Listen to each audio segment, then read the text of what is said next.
Alors aujourd'hui, je voulais partager avec vous 3 inductions hypnotiques, 3 trucs à retenir facilement pour entrer dans un état de conscience modifié, pour entrer dans un léger état d'hypnose, n'est-ce pas?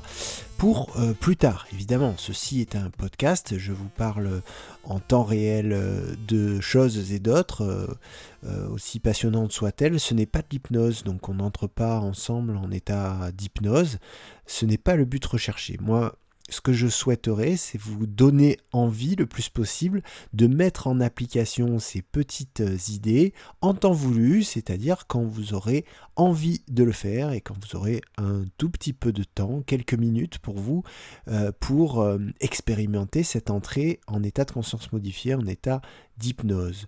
Au préalable, on va redéfinir le fait, je le dis très souvent, mais l'hypnose est un état plutôt commun que tout le monde expérimente à plusieurs moments de la journée. C'est un espèce d'état de concentration un petit peu augmenté, un état de rêverie un petit peu fertile, un petit peu prolifique, une façon de réfléchir un peu créative où on se connecte à d'autres informations qui nous dépassent un petit peu plus, à notre subconscient, notre inconscient. Bon, bref, je ne vais pas rentrer trop dans les détails de la définition de l'hypnose, juste pour dire que l'hypnose, c'est facile. L'hypnose, c'est simple. L'auto-hypnose est facile. L'auto-hypnose est simple. Tout le monde peut faire de l'auto-hypnose. Donc aujourd'hui, c'est précisément 3 trucs que je veux vous partager. C'est des trucs qui sont assez faciles à identifier, que vous pourrez retenir et mettre en application dès que ça sera possible. Ces 3 trucs, donc, sont des méthodes d'induction. Ce sont des méthodes que, si vous les reproduisez, vous aurez de grandes chances d'entrer dans un état de conscience modifié, dans un état d'auto-hypnose, dans un état d'hypnose. Alors, commençons par la spirale sensorielle. La spirale sensorielle, comme son nom l'indique, mes amis, c'est un passage successif entre différentes perceptions sensorielles, à savoir, bien sûr, l'audition, la vue, l'odorat, le goût, et le toucher, et puis la kinesthésie, la proprioception, un petit peu le sens de l'équilibre, mais on n'a pas besoin de tous nos sens, on n'a pas besoin de nos 6 sens perceptifs identifiés comme tels par la science. On a simplement, on peut commencer, d'ailleurs je vous recommande de plutôt faire vos essais et vos expérimentations avec seulement 3 effets sensoriels, 3 perceptions, on va dire l'ouïe, la vue et le toucher, ou la sensation qu'on peut, tout ce qu'on peut percevoir à travers la peau, les mouvements de l'air et tout ça, ou le contact avec nos habits aussi, c'est une porte d'entrée perceptive qu'on va pouvoir utiliser. Donc avec ces 3 ou 4 sens de perception, vous allez tout simplement commencer par percevoir ce que vous entendez. C'est-à-dire, vous êtes prêt à faire de l'auto-hypnose, vous êtes quelque part, vous avez envie d'expérimenter ce que Pierrot vous a dit, ce qui vous a donné l'idée de le faire et l'envie. Donc vous êtes quelque part, admettons, je sais pas, vous êtes chez vous dans un fauteuil, vous avez un quart d'heure devant vous, je sais pas, un peu de temps, vous êtes disponible, il n'y a personne qui va vous déranger, vous avez débranché votre téléphone et tout ça, bon, vous êtes open. Et là, vous allez commencer, première perception, l'audition. C'est-à-dire, qu'est-ce que vous entendez ? Ça peut aider, bien sûr, de fermer les yeux, mais c'est pas obligé. Qu'est-ce que vous entendez dans vos oreilles ? Quels sont les sons qui parviennent ? Vous allez voir que peut-être, au début, vous avez l'impression qu'il n'y a pas de son. En fait, très vite, vous allez percevoir des sons qui arrivent du lointain, de la rue, de certains appareils de votre domicile, peut-être qui font des petits bruits séquentiels, peut-être vous allez entendre le battement de votre cœur, peut-être vous allez entendre votre déglutition, vous allez entendre le voisin qui fait du bruit, voilà, il y a toutes sortes de sons qui vont vous parvenir, vous êtes simplement attentif à ces sons et au bout de quelques secondes, peut-être, allez, mettez-vous 10 secondes de perception auditive, vous allez changer de sens et vous allez observer ce que vous voyez. Vous allez constater de voir ce que vous voyez avec vos yeux. Donc, regardez la pièce où vous êtes, regardez votre main, regardez vos pieds, ce qui est accroché au mur, les objets qui vous entourent, la couleur des objets qui vous entourent, la forme, un petit peu tout ce qui est visuel. Là, vous laissez rentrer toutes les informations visuelles autour de vous pendant 10 nouvelles secondes.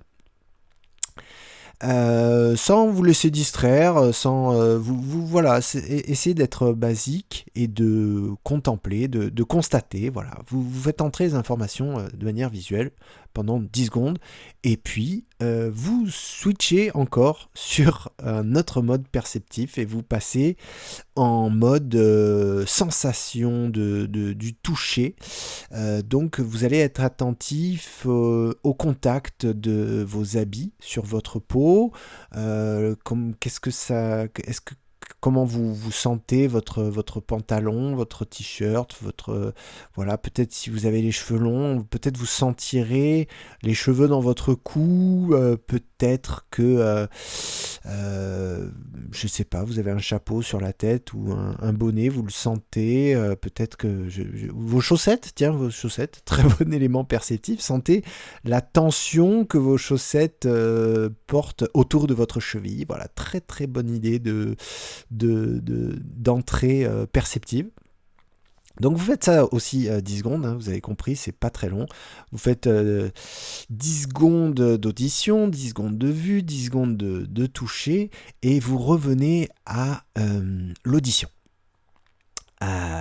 Et l'audition, là, vous allez faire peut-être 5-6 secondes d'audition. Vous vous reconnectez au son environnant, au son d'ambiance, les sons que vous avez entendus tout à l'heure. Vous y reconnectez, vous mettez en mode écoute à nouveau pendant 5-6 secondes, un petit peu moins que tout à l'heure, mais voilà, un petit peu moins. C'est des exemples, hein, de toute façon, ça peut être d'autres durées, hein. Vous pouvez vous concentrer 1 minute sur votre audition, ça sera toujours ça de prix, ça sera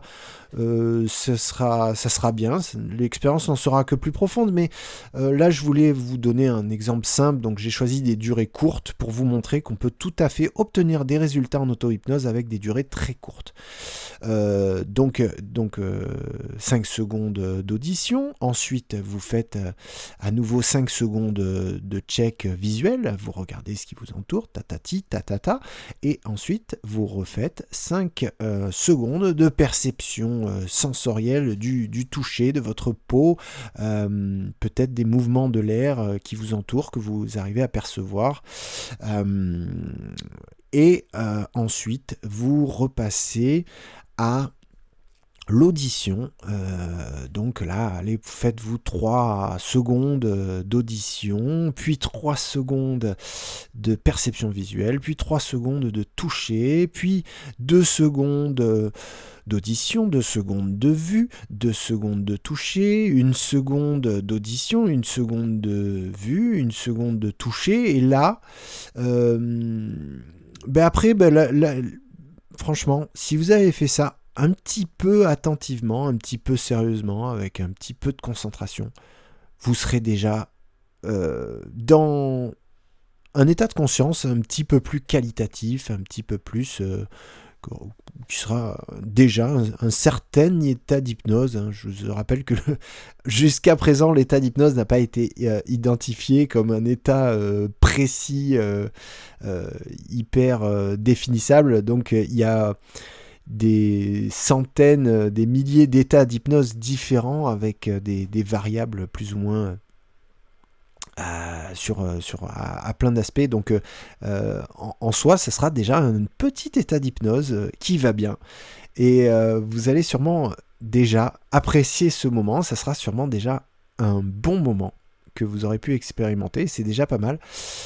Et ben là, laissez venir ce qui vient. Peut-être que ça va vous donner des idées. Peut-être que vous allez entrer dans quelque chose d'un petit peu plus onirique. Peut-être que ça va vous connecter avec des idées que vous aviez avant. Votre cerveau va vous faire ressurgir des choses qui du coup seront appréhendables de par cet état de lucidité un petit peu augmenté. Donc voilà, là vous aurez atteint votre objectif avec cette méthode d'induction qui est la spirale sensorielle et que je vous invite à décliner à votre sauce en toute occasion, à chaque fois que vous en aurez envie. Faites-vous je pense que vous avez compris le principe. On passe d'un sens à l'autre. Vous pouvez commencer par la vue, passer par l'audition et puis passer par ensuite le sens du toucher et puis revenir ensuite à la vue, repasser par l'audition, le toucher et en le faisant de manière successive et de manière attentive, vous entrerez en état d'hypnose. Ensuite, nous avons une autre astuce. Voilà, c'est juste des astuces que je vous donne, des astuces pour entrer en état d'auto-hypnose, parce que c'est un peu le but du délire, c'est un peu le but de ce podcast, mes amis onironautes. Le but, c'est de vous donner envie de pratiquer l'auto-hypnose et toutes les pratiques psychiques en général qui peuvent vous apporter beaucoup d'expériences et d'informations sur vous-même, sur le monde, le monde de vos idées, de votre psyché, tout ça. Bon bref, patati patata, le type est beaucoup trop bavard, mais donc j'en étais à la deuxième induction pour entrer en état d'hypnose. Alors c'est le scan corporel. Vous l'avez peut-être déjà expérimenté sans doute, mais le fait même de prendre conscience d'un élément de son corps est quelque chose qui fait déjà du bien. Je ne sais pas si vous êtes déjà rendu compte en allant chez le docteur, par exemple, en consultation. On arrive, on enlève son pull, son t-shirt, et puis le docteur va nous mettre le stéthoscope dans le dos. Il va nous dire de dire 33 ou va nous laisser respirer pour écouter un peu ce qu'il entend dans un stéthoscope. Je sais pas du tout ce qu'on entend dans un stéthoscope, mais ça doit être pas mal. De sentir le contact du stéthoscope dans votre dos, ça vous fait prendre conscience de cette partie du dos que vous avez oublié être votre. et quelque part, ça vous fait un peu du bien. C'est comme si ça vous reconnectait à votre corps, à votre organisme, à vos besoins physiologiques. Et vous ressortez, je sais pas si ça vous fait ça, moi ça me fait ça, quand je sors du docteur, je suis un petit peu mieux, j'ai l'impression que ça va mieux, que je sais pas, qu'il y a un truc qui est bien, qui était nécessaire de faire, et que peut-être on oublie un peu trop souvent de faire dans nos vies trépidantes. Donc le scan corporel, le check corporel, pour continuer à employer des mots anglais, parce que ça fait plaisir et que vivent les anglicismes à tout jamais. C'est bon pour la santé et c'est bon pour l'auto-hypnose aussi. Ça permet d'induire cet état de conscience modifié qu'on appelle l'hypnose, qu'on peut expérimenter soi-même à travers des méthodes d'auto-hypnose. Donc l'induction à travers le scan corporel, c'est très simple. Vous avez juste à prendre conscience de n'importe quel élément de votre corps.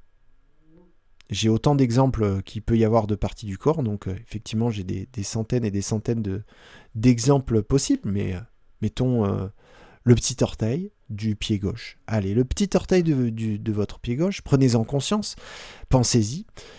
Où est-il ? Dans quelle situation est-il ? Est-il entouré d'une chaussette, d'une chaussure ?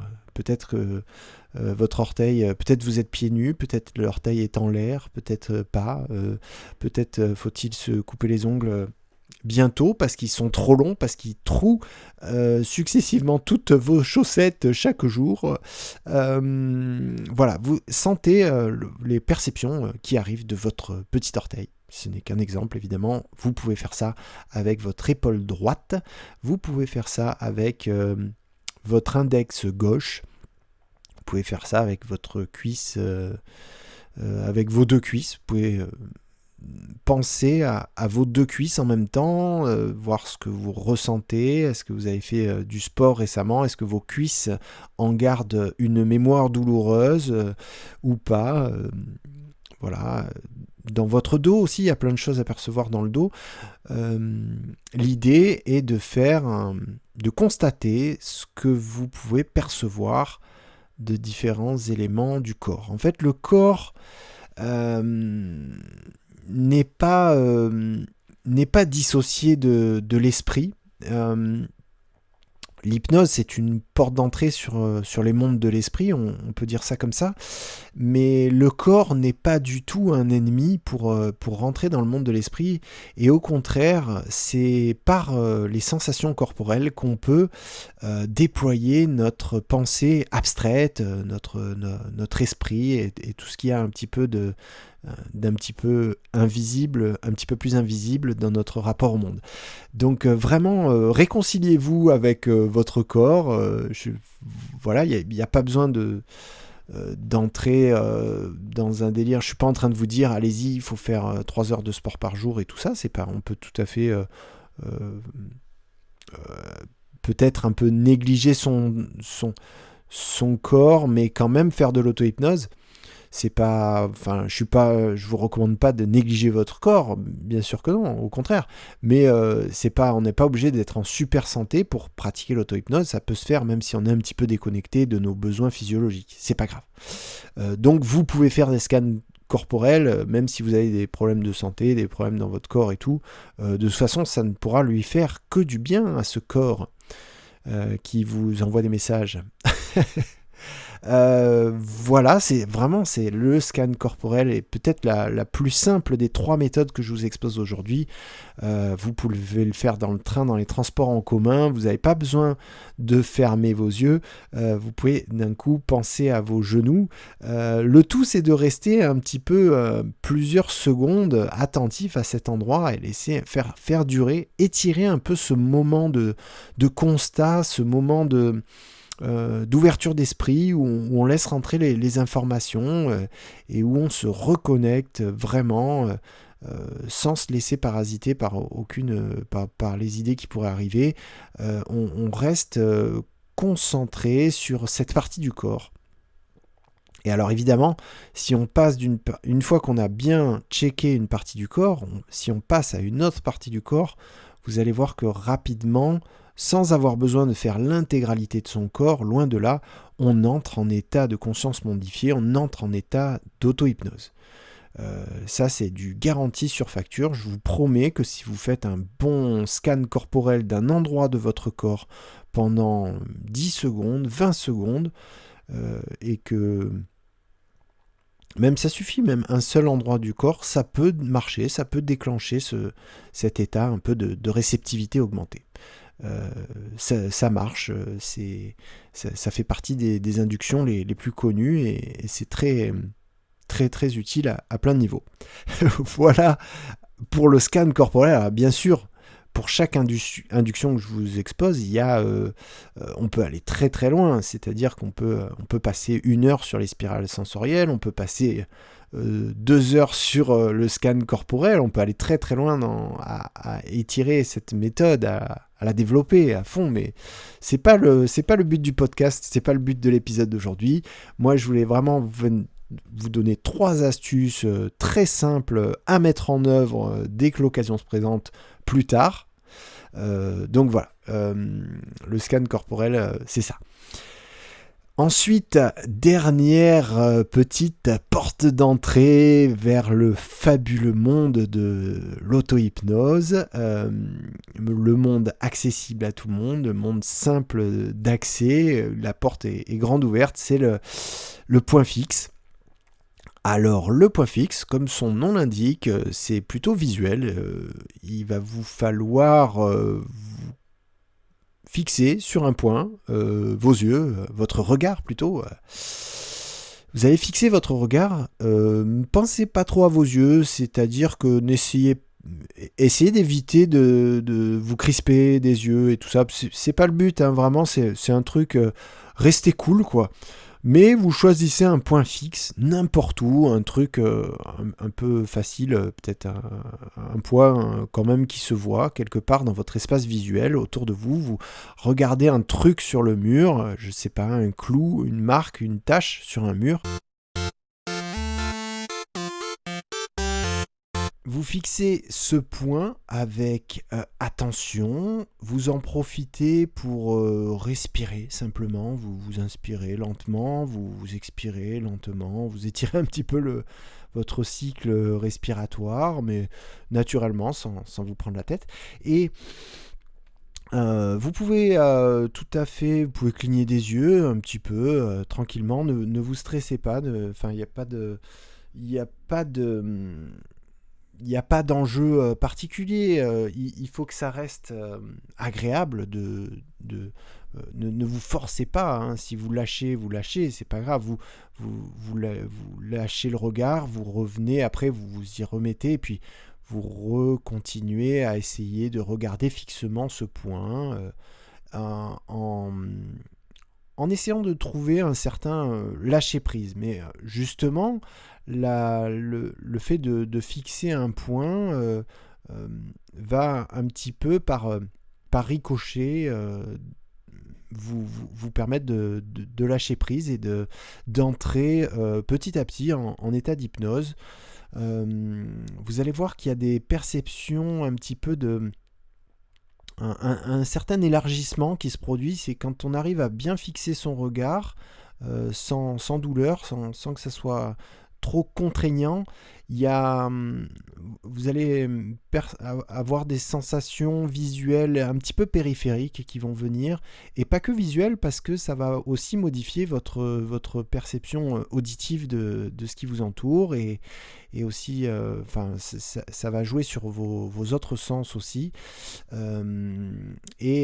Peut-être là, si vous sentez que vous êtes déjà dans un état un petit peu amélioré, un petit peu plus lucide, un petit peu plus agréable, quelque chose qui vous sentez que vous êtes passé un petit peu à un autre niveau, un état de conscience modifié, encore une fois, alors vous pouvez, pourquoi pas, fermer les yeux et ensuite faire ce que vous avez souhaité faire au préalable de votre session d'auto-hypnose. Peut-être que votre session d'auto-hypnose était juste de faire ce qu'il avait dit Pierrot et d'essayer cette méthode d'induction. En soi, c'est très très bien. Donc vous pouvez fermer les yeux et puis vous accorder une minute de rêverie, de voir comment ça rêve. Hein, parce qu'en état d'auto-hypnose, les rêveries sont évidemment beaucoup plus sympathiques et beaucoup plus prégnantes, un petit peu plus réalistes aussi. Et en soi, c'est déjà quelque chose d'intéressant à explorer. Alors, cette troisième induction dont je voulais vous parler aujourd'hui est elle aussi très simple, vous l'aurez compris, un point fixe, vous matez un point fixe et vous sentez, vous percevez ce qui se passe autour tout en gardant ce point fixe. Voilà, donc voilà pour ces trois inductions. Comme pour moi, la mémoire, c'est un outil fantastique qui se travaille. J'ai envie de vous aider, j'ai envie d'aider vos mémoires aussi. Et je sais, pour l'avoir expérimenté en tant que grand auditeur de podcasts, hein, j'écoute beaucoup de podcasts, j'adore ça, ça m'a beaucoup apporté à plein de niveaux dans ma vie, et donc j'ai envie, moi, pour le podcast de l'Onironaute, j'ai très envie que vous puissiez vous en souvenir de ces trois inductions. Donc je vais vous les répéter encore une ou deux fois avant la fin du podcast. Donc pour se refaire un petit rafraîchissement mémoriel, on a la spirale sensorielle, le scan corporel et le point fixe. Voilà, vous pouvez imaginer que vous êtes dans un hall de château, vous êtes dans la grande pièce d'entrée d'un grand château et vous avez 3 grandes portes magnifiques qui vous appellent, et au-dessus de chaque porte, il y en a une, il y a écrit la spirale sensorielle, une autre, il y a écrit le scan corporel, et puis encore une autre, il y a écrit le point fixe. Vous êtes là dans votre manoir, dans votre château d'expérience, d'auto-hypnose, inspiré du podcast de l'Onironaute, et vous savez que vous avez ces 3 possibilités d'entrer en état d'auto-hypnose. Vous le savez, et donc plus tard, comme le titre de ce podcast l'indique, plus tard vous allez essayer, expérimenter, c'est même pas essayer, c'est le faire, vous allez juste vous amuser à le faire et vous allez voir que ça marche, et voilà, je suis sûr que vous allez être très très content de le faire. Si vous l'avez fait, vous allez voir que ça marche. Donc vous pouvez m'en dire des nouvelles aussi, et puis me raconter peut-être ce que vous avez vécu, si c'est votre première expérience d'auto-hypnose, pourquoi pas. Voilà pour vous, mes amis, à mettre dans vos besaces cérébrales de côté. Mettez-vous ça sous le coude. Essayez-moi ces 3 méthodes d'induction en auto-hypnose. Il y en a d'autres, mais celles-là sont parmi les plus connues, les plus simples à comprendre et à mettre en application. Donc voilà. C'est tout bon. Je ne sais pas, j'ai toujours autant de mal à finir mes phrases. C'est dommage quand même de ne pas arriver à finir ces phrases, mais après tout, c'est pas grave. C'est pas grave parce que on est aussi entre amis, et ça c'est cool. Je vous donne rendez-vous toujours sur la newsletter, la lettre de l'Onironaute, à laquelle vous pouvez vous inscrire en vous rendant sur le site onigate.com. Je vous rappelle que sur onigate.com on fait tout un tas d'expériences que vous pouvez essayer, notamment des balades sonores ou plutôt des audios d'hypnose guidée, c'est-à-dire que c'est une comme des histoires. On vous raconte des histoires et puis vous les écoutez, sauf que ces histoires ont été écrites avec un petit peu d'induction hypnotique. Elles ont été écrites d'une manière à vous faire entrer en état de conscience modifié, et ça s'appelle des expériences oniriques guidées, et vous pouvez essayer ça en toute gratuité sur le site onigate.com quand vous voulez. Voilà, à bientôt, à la prochaine, portez-vous bien, et bon courage à tous les confinés pour les semaines à venir, et que tout se passe pour le mieux pour vous. À bientôt.